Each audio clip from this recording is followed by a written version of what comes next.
Warm welcome back to the month of February. As agreed, based on what we said on Sunday, today, this month, we are moving into the Chinese cultures, having a better understanding through some of the stories that is beautifully written by some of the authors. So about every week, you will see me dressed in certain archetype. Today, I am dressed in the feminine sword woman's archetype. So, the story I'm going to read today is this. It's called The Beautiful Warrior, The Legend of the Nun's Kung Fu. This month, as we visit the Chinese cultures, some of the books that I'll be reading will also be in Mandarin. So you'll be looking at some Chinese characters, and I will be interpreting it in English so that you can understand.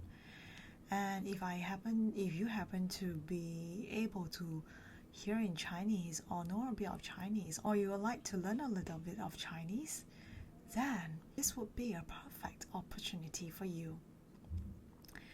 Alright, without further ado, let's get going. What can you see from the cover page? There is a nun holding a bamboo pole. They are on top of a hill. And there is a young lady who is doing some kind of Kung Fu stunts in the air. So this story centers between these two ladies. Let's find out more about them.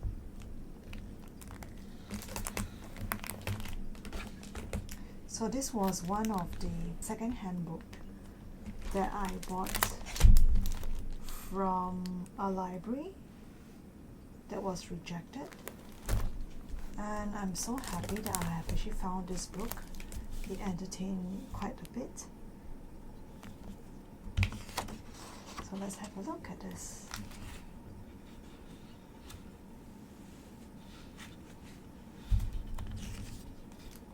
So you can see the nun looking into the mountains.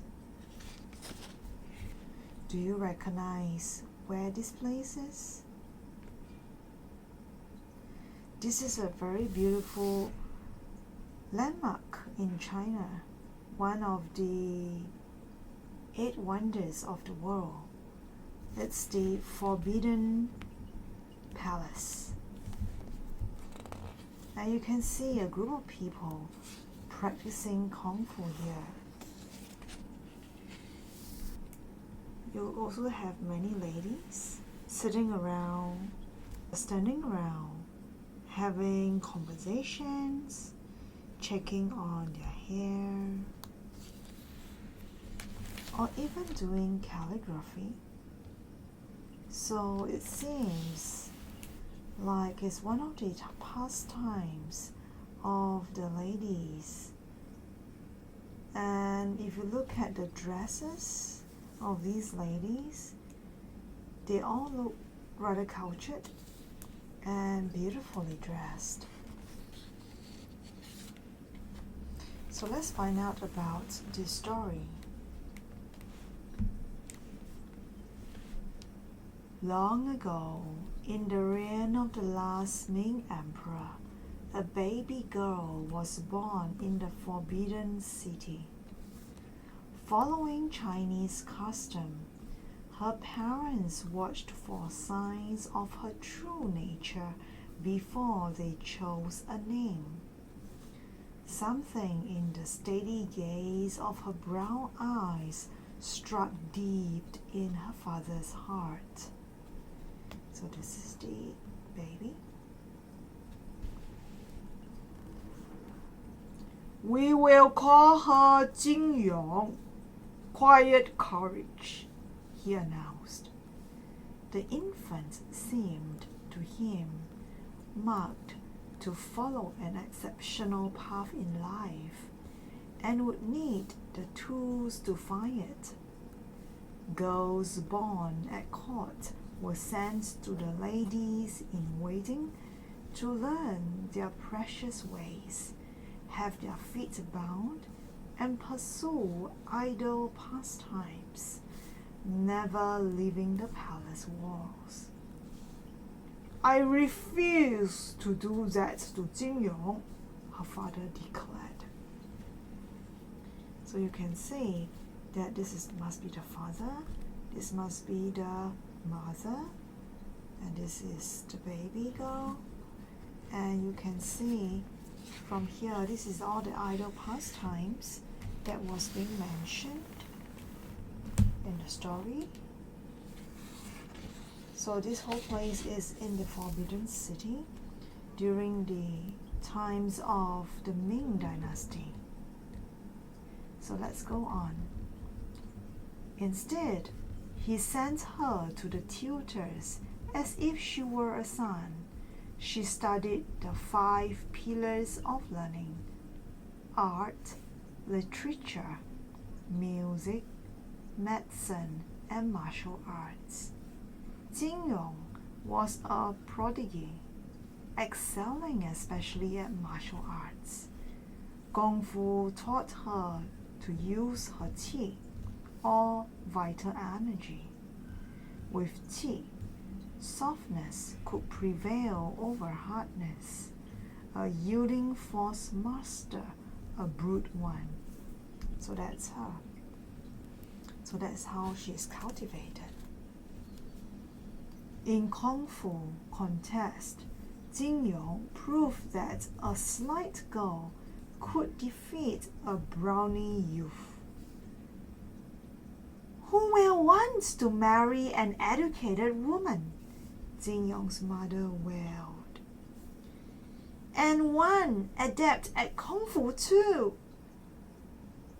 She will find her own path, her father said. So this is Jin Yong, who seems to be an expert in Kung Fu and kicking the other boys down. Do you recognize this? This is the Great War of China. One day, when Jin Yong was riding in the western hills, Manchu warriors swept down from over the northern borders and conquered the Forbidden City. The Ming Dynasty was ended. China's new rulers had separated her from her parents and ended the life Jin Yong had known. From now on, she would have to make her own way. So this is her. She's riding out of the Forbidden City on her own on a horse. And these are the pictures. You can see it's in a mountainous landscape. And that must be the war that ended the dynasty. Now, where will she be going? Let's have a look. Afraid and grieving, she took deep breaths to allow her qi to flow freely through her body. This helped her to concentrate, and she thought of the Shaolin monastery, where Buddhist monks had practiced Kung Fu for 1,000 years. Jin Yong set off on the path to Shaolin. So Shaolin is a very famous school of martial arts. And this is her, can you see? Flying right above all the monks. I wish to continue my studies with you, Jin Yong told the monks. I practice Kung Fu as you do. She tried to keep her mind from filling with worry. Would the monks accept a girl? Let me show you, she cried. Finally, a monk stepped forward to challenge her. Jin Yong defeated him. The monks were stunned. Join us, the abbot said. So Jingyong was given the name Wu Mei, meaning beautiful warrior. She shaved her head and became a Buddhist nun. So this is her. You can see she's the one who was on the cover page. When Shaolin monks begged in the villages, they talk about the nun whose calm concentration never left her. Young men came to Shaolin to study with her, and she taught them if they were sincere and didn't just want to beat somebody up. Isn't that beautiful? That she only transferred the skills to people who wants to do good. She didn't teach them to bully others. What do you think this martial arts is for them? Maybe self-defense?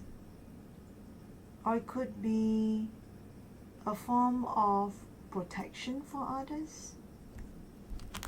Have a thought. At the foot of Mount Song lay a village where the Wang family ate out a living selling bean curd. One day, the local magistrate ordered a cartload of bean cakes for a banquet, and young Ming-yi Wang delivered them. The magistrate paid her, and she started for home, singing because she had never held such a fat purse. Without warning, two men jumped out from behind a wall. One held a knife to her throat. "Hand over the money!" he snarled. Ming-yi Wang clutched at the purse. She frantically looked for help, but there was only a tiny nun at the end of the street. Weeping, she held out her treasure. Okay, so this is the alley where Ming-yi has been bullied by two ruffians, and you can see the nun at the end of the street. And no one knows that this nun is very, very good in her kung fu, let alone her. What do you think is going to happen next? Would the nun come to her rescue? Wow, look at her. She not only came to the rescue, but she actually kicked them into the air, both at the same time. Isn't that impressive? And she was stunned. Suddenly, a great wind sucked at them.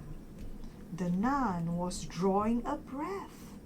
Her body seemed to swell until she towered over the thieves. Her hands sliced the air like knives. Her feet pounded the ground like thunder. The thieves went flying, head over heels. Then the nun seemed to shrink to her original size.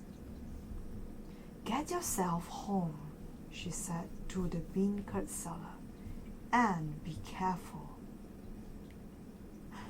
"Who are you?" Ming-yi gasped.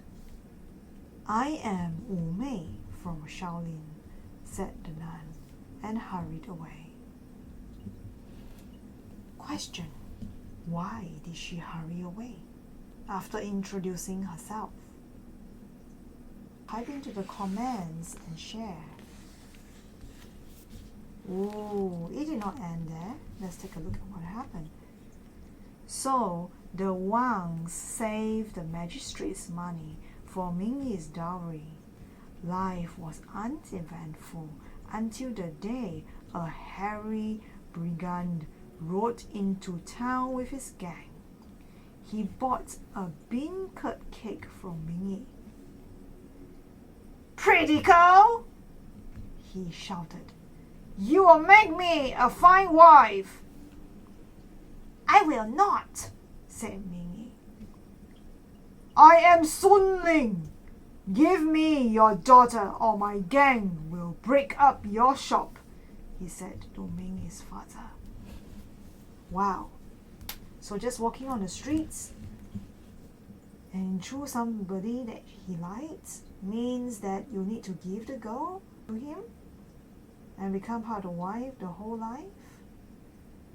Well, that was those times after the Ming dynasty is over in one of the village. My question to you is, does this practice still happen in your own country?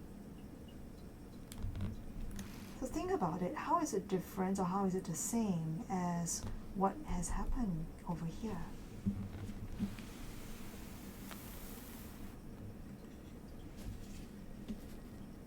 Marry him!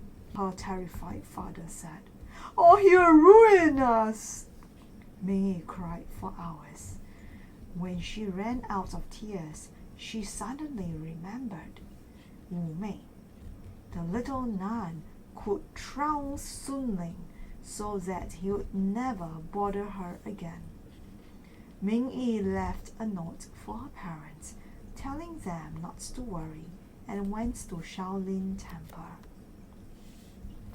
So in this picture, you can see the father, you can see the mom, and you can see Ming Yi crying, and they are in their house, and you can see what the house is made up of, right? Does a house look like this?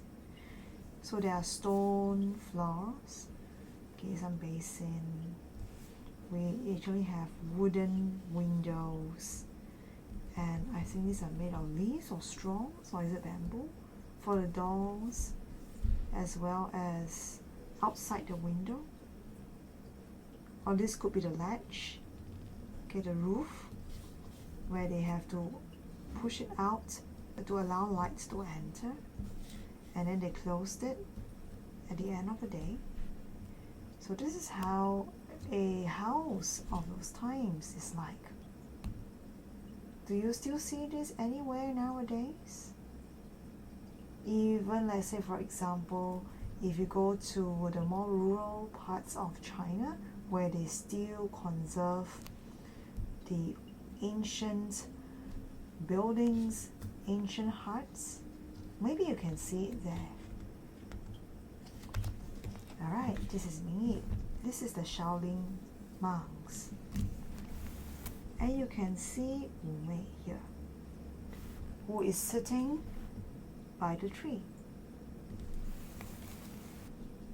As she approached, the monastery bell pealed in the high thin air.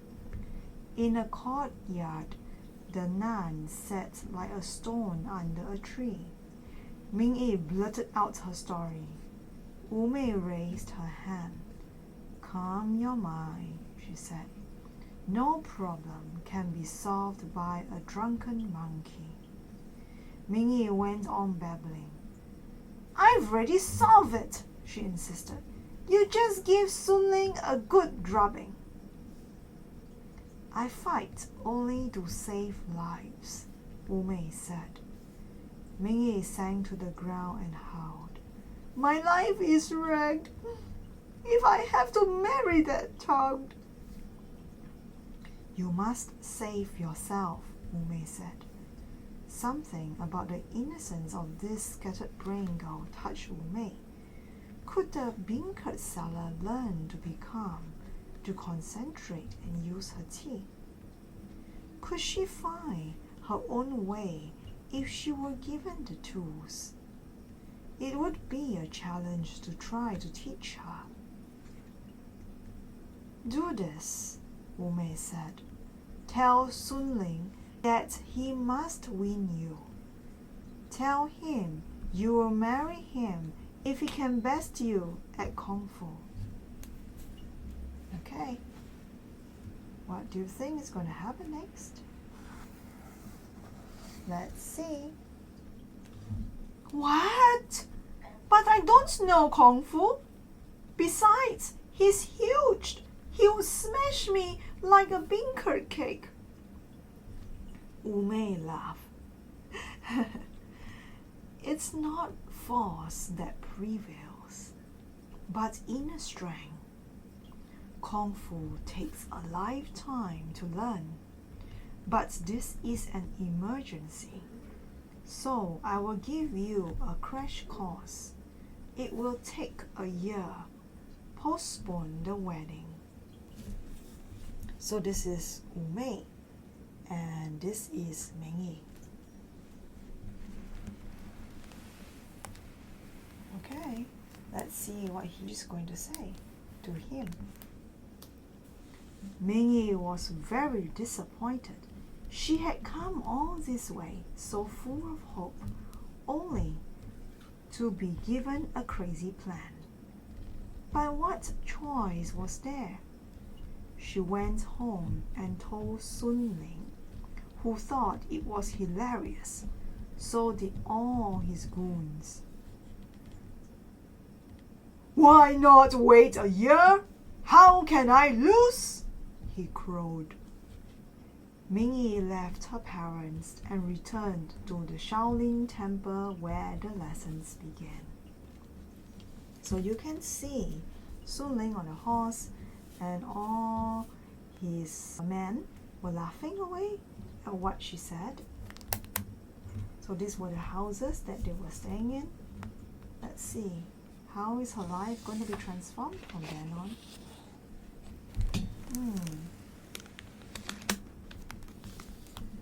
Wow, can you see? She's looking into the water, and this is a very beautiful waterfall. Wu Mei led her pupil to a pool of water. Make your mind perfectly calm, like this pool, she instructed. Thoughts are ripples that only disturb it. Meng Yi leaned over the pool. Floating there was her own puzzled face. So she only saw the water in the lake. And she saw the stream, the rapids. And what did the nun say to her? The nun took her to a rushing stream. Wu Mei said, water finds the path of least resistance. Nothing is softer than water, yet it wears away the hardest rock. That's so, said Meng Yi. But what use is it to me? Now, let's take a slight pause here. What do you think the nun is trying to tell her before she learns her Kung Fu?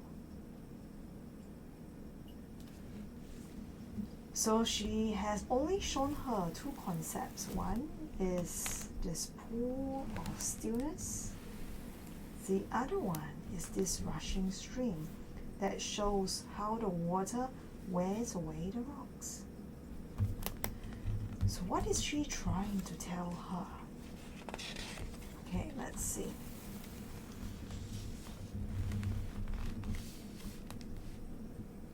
Now, look at the bamboo, Wu Mei went on. When the wind blows, bamboo bends but doesn't break. When the wind changes, it snaps back like a whip. Meng Yi said, hadn't I better learn to fight? You are learning now, said Wu Mei serenely. Now, what does she mean by she is learning now? So you can see three things. She showed her the lake, she showed her water, she showed her bamboo. Three concepts. How is that applicable to Kung Fu? Anyone who is listening to this right now studies Kung Fu? Please share your experiences in the comments below. Wu Mei led Meng Yi back to a clearing. Watch, said Wu Mei. The stately crane never loses its balance. It moves quickly and pecks at the snake. There's the snake. The snake coils and slithers out of reach, then wraps itself around the crane's leg. Each creature makes use of its body's natural strength. She's showing her the natural strength. And you can see Mingy watching the two animals in their fight. She looks like the bird, isn't it? And you will think that she's supporting the crane, not the snake, because of the similar actions. Now, how is this related to Kung Fu? Let's continue. Okay, now you can see that Mingy is standing on some poles. She's learning how to balance, I think. Can you do your balance too on those poles? Have you tried them before? Wu Mei took Mingy to another courtyard where 5 wooden poles were stuck in the earth. My plum poles teach balance and quick reflexes. Mingy climbed up onto the poles and tried to jump from one to another. It was impossible. If this is what I must do to fight Sun Ling, I give up now, she cried. Stay, said Wu Mei. Staying on the poles took so much concentration that Mingy forgot to complain. After a few weeks, she was sure-footed and able to wave back and forth. Mingy knew that she was so nimble. Sun Ling would find it hard to land a blow. When the nun asked, "What have you learned?" Mingy answered, "To make my feet like roots and my body like a vine. Find the cause of least resistance. Soft overcomes hard." In this paragraph, it tells you about all the concepts that she understood of Kung Fu. Cause of least resistance is from the water. Soft overcomes hard.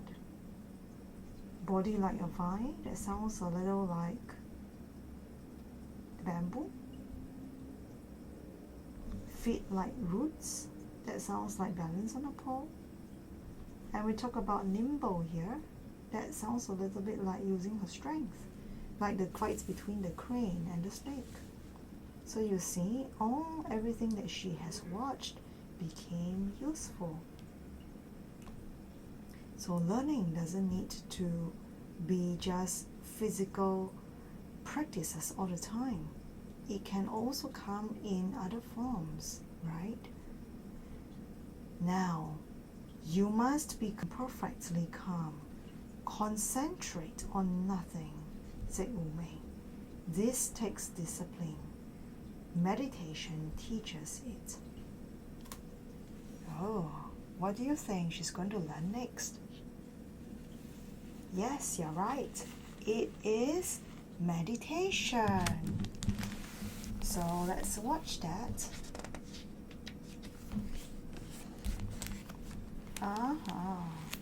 Look at that. She's sitting on the ground, but her eyes are open. There is something in front of her. What is that? Wu Mei made Mingy sit without moving a muscle. She wasn't even allowed to flick a fly off her nose. Whenever Mingy twitched, Wu Mei rapped her lightly with a stick, and Mingy renewed her concentration on nothing. Meanwhile, Sun Ling was dying of curiosity. He had heard that Mingy was at the temple practicing with a woman. He had to see for himself. Okay, so Sun Ling is going to see how she's practicing. How do you think he can go into Shaolin Temple to see? Make a guess. Alright, let's have a look. Here it is. Haha, you saw him? He's over the wall. And she's sitting there with a fly on her nose. And this was the exact picture that my son was rolling over with laughter because it looked so funny. He climbed up the wall and peered over. There was his bride-to-be sitting like a turtle while a nun poked her with a stick. He went away again, chortling. Women were so foolish. After a few hours, Wu Mei said, "Good. If you remain calm, you will know your opponent's intentions even before he does. Use his own force to defeat him." Ooh, this is amazing. This Kung Fu is special, isn't it? It's not about just skills, it's about using strength and using the opponent's weakness to defeat him. Let's see. So who do you think will win? Don't know. As Mingyi meditated and practiced Kung Fu, she became ever more calm and steady. She began to feel that nothing could upset her. She had stopped being impatient and simply met the challenges of each day. The world outside Shaolin Temple no longer concerned her. She forgot all about having to defeat Sun Ling in order to win her freedom. She was already free. Well, so what do you mean by she's already free? Free from what? Free from him? What else? But she is going back, isn't it? So how is that free? Have a thought. And if you know the answer, please type into the comments below and share. One morning, she greeted Wu Mei as usual. "Let's get to work, master." "No," said Wu Mei. "The time has come." Mingyi looked puzzled. "The year is over." "Oh," Mingyi protested. "Am I ready, master?" "You are ready," said the nun. "It is up to you now." Mingyi nodded. "You have trained well. Your qi is good. You need not overpower him. Only show that he has no power over you," said Wu Mei. Now, if you happen to be someone who has been bullied throughout your lives, or you happen, like for example in this case, in the story, is like the man bullied the women, right? But it doesn't mean that today's world is like that. So I'm just referring to this story. So in this case where the man bullied the women, here is a sharing about self-empowerment. Self-empowerment comes when we do not need to overpower our bullies. That means using a greater force higher than their forces, but you just simply show they have no power over us. Okay, so this is a very important message, a very powerful message for all of us, especially if you are working towards autonomy, working towards self-empowerment, then this is something you will probably want to have. Okay, this is back to the village, I guess. Wow, you can see the village is busy as usual. A lot of things are happening. Okay, and where is Mingyi? Here she is with her master, the nun. Okay, in those days they carry water over their shoulders. They push to move heavy things from one place to another. They use a wooden cart and they push along. Okay, let's see what it says. Together, they returned to Mingyi's village. Celebration was in the air. Sun Ling and his band of ruffians swaggered about. A wedding feast with fireworks was already prepared and waiting. Concentrate, flow like water, you like bamboo, Wu Mei whispered before slipping into the crowd. Okay, can you see where Sun Ling is? Yeah, he's the one riding on a horse, and this is his gang of ruffians. Okay, what's gonna happen next? There'll be a fight, right? Okay, let's watch what happens.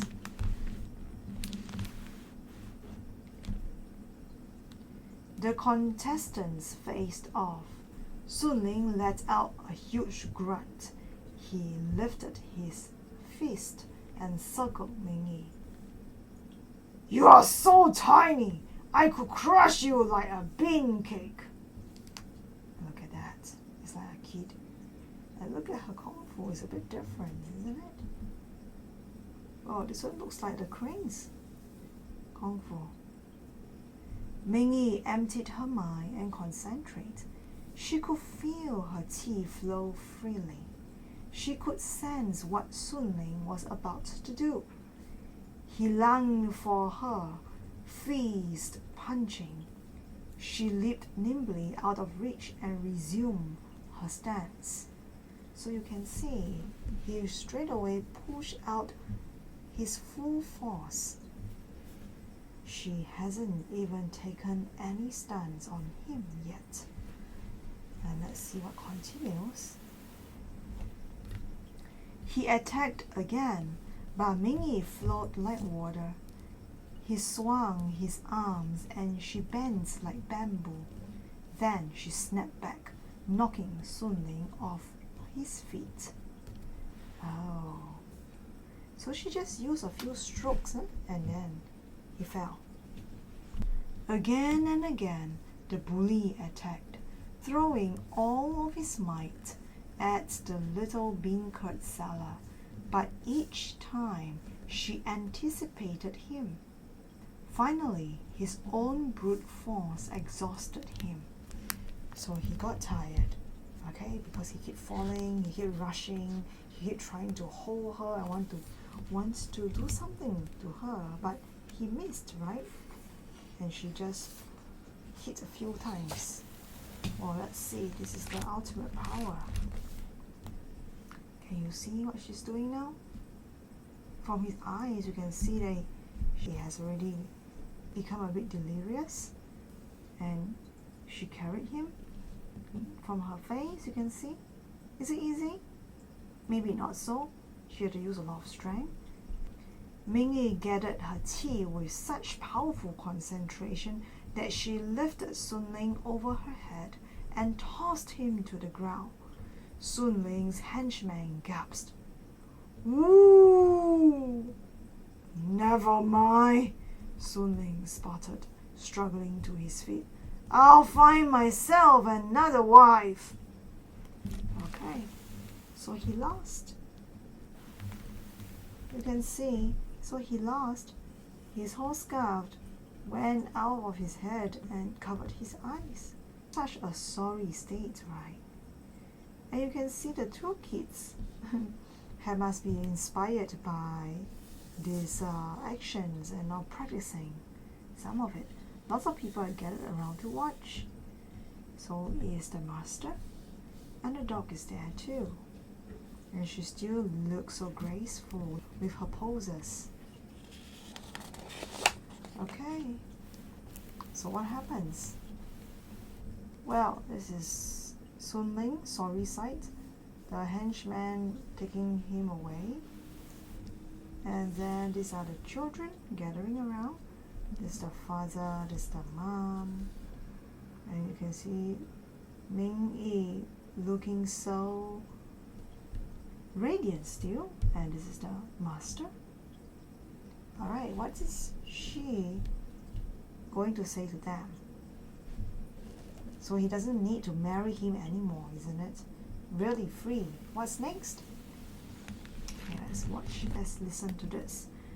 Ming Yi's parents embraced her. Yours is superior Kung Fu, daughter, they said.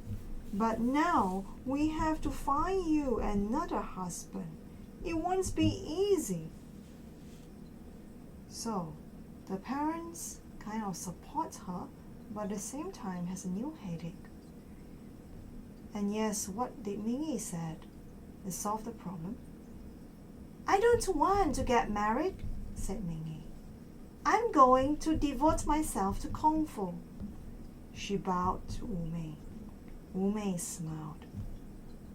Kung Fu is the work of mastering the self and finding harmony with the universe. She reminded her pupil. It is the effort of a lifetime. That is the way for me, said Mingy. And so it was. Okay, so the story ended with this, not saying whether she is going to live with Wu Mei or going to stay with her parents, because Shaolin Temple and this village are far apart. So what is the new future going to be like for Mingy? I'll leave it to you. You can actually write it down in the comments below and share with all of us. For now, they are traveling through the forest back to Shaolin Temple. Okay, and the author has a note to share. He says that the meaning of Kung Fu means human effort. It's a lifelong study, not just techniques and exercise, but also Chinese history, philosophy, science, and art. Beautiful, isn't it? Wow. So it has to do with the mind and referring to the vital energy called Qi. Doesn't require bravery or fast. Okay, this is a beautiful story. I believe that whatever happens in this story, it is not true in terms, these characters are not real, but the setting and the conversations and the way the story is approached is probably real. Okay, it's a kind of a historical fiction. So you can see over here, it says that the Manchus overthrew the Ming Dynasty in 1644, and the Ming rebels hid in the temples practicing Kung Fu for raids on the regime. Okay, so as imperial orders were issued forbidding the common folk to practice it. So nobody was allowed to practice Kung Fu in those days. So the techniques were passed on from master to pupils in secret societies. So it was done all in secret societies. And in this way, Wu Mei's style has come down to us. Her plum pose can be seen at the present Shaolin Monastery. It has become a tourist attraction. And also, if you ever heard of the famous Yin Chun method, it was popularized by Bruce Lee. It's taught by many masters. It was supposedly a style developed by Wu Mei's young pupil. Okay, so Wu Mei is real. Okay, Wu Mei is real. It's a real story. So it's not really a fake one. So here we call her Ming Yi, who later took the name called Yin Chun. So whether or not Wu Mei and Yin Chun were actually historical figures remains an open question, because in Kung Fu there are many versions of their legends being told. And then, however, what is important is the principles of the art, of this martial arts, is real. So even the characters or even the so-called historical facts may not be real or exactly, because it's passed from mouth to mouth. So just know that in such a story, we have changed, like through secret societies. Through secret societies, they pass down their lived work, their gifts, and that is how the beauty of that is that till today, many of us are able to access that. Okay, so that's the end of the story. I hope you have enjoyed the story that I read today. Just a few thoughts. What were some of the learnings that you have picked up? For me, when I read through the book, it was full of humor for my daughter and my son. Some of the pictures, as I have indicated which ones they were, was very funny. So, and that was how I got to know, especially like for my son, how when he was looking at some of the pictures, he was able to see just creating a humor out of those pictures.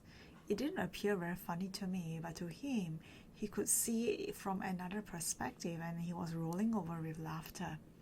So even today, that's also how I managed to pick up that he has a very keen sense of humor, able to flip things another direction and to look at it through a sense of humor, especially for things that's very serious. So, which is a good quality to keep, especially when we need to diffuse, very serious situations. So, apart from that, one of the other things that I actually enjoyed was the message of being able to bend like a bamboo. How we can be like water, how we can remain calm, and to be able to foresee a few steps ahead the intention of somebody else even before we begin. So we don't need to be able to be psychic in order to read the minds. The good news is every one of us has this psychic ability in us, and it only depends how much and how interested you are in developing it, to be able to remain still, to remain calm, to be able to listen with your entire body and being, so that these subtle senses become very sharp. And that is how this girl, Mingy, was able to flow like water, and able to stand on those bamboo poles, and able to strike simple strokes, and bend like a bamboo and snap back when he attacks, and to be able to know when, to be able to anticipate when her bully is going to attack her, that eventually beat her opponent. And it all takes a bit of cultivation. And I hope that this book inspire you deeper into thinking how you can perhaps pick up some qualities like her. So be like water, bend like bamboo, and to be able to listen in, so that through empathy, as I mentioned in my Jinkies channel, please do go and listen to it, because it has got some wisdom. It has got wisdom in it. And how you can move out of discord, how you can go into sharp, acute discernment. So all these are important skills that we need in today's world. Also, the other learning that I want to share with you is regarding standing up for yourself, having that confidence that we do not need to follow the traditional route. There are some things we can keep in culture and tradition, but there are some, if we are not meant for the path, to be able to choose our own based on what we are here for. For example, Mingy doesn't need to get married just because she's a girl. Her parents doesn't need to worry for her that no man will want her. She can choose another path, and that is to become a kung fu girl, to protect her family, even just like Mulan does. So there are new ways of doing, new ways of being, and we do not need to conform to the society all the time. We can just be the unique us that we have based on the gifts that we are brought here for. And it's never a mistake that we are different. It's never a problem. We are always part of a solution. The question is, are you brave enough to follow your dreams and find out what it is, and to live, L-I-V-E, live it. Just like what in the whole month of January we're talking about dreams, to follow your dreams, to understand the fundamentals of human life. That's where the respect can happen between generations. And as we move, up with times, to have the inter-harmony between generations. Yeah, so that's some food for thought, and I hope that you have enjoyed this story as much as me. See you again next week.